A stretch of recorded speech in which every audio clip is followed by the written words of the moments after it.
Mobilusis parašas – tai elektroninė įprasto parašo, kurį dedate ranką versija, skirta patvirtinti jūsų tapatybę ir pasirašyti dokumentus. Kuo M-parašas naudingas?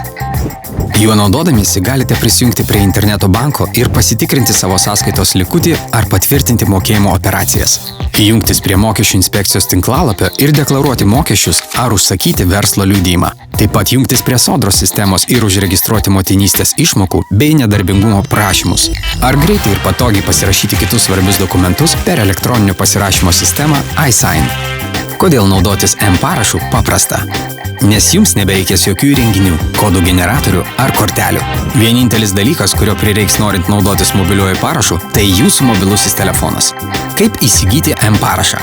Įsigykite mobilųjį parašą bet kuriame Tele2 salone. Su savimi turėkite pasą arba asmens tapatybės kortelę.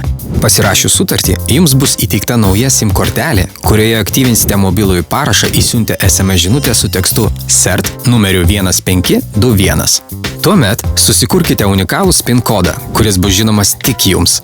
Juo galėsite saugiai jungtis prie sistemų ar tvirtinti operacijas. Paslaugą aktyvinsite labai greitai, per 15 minučių.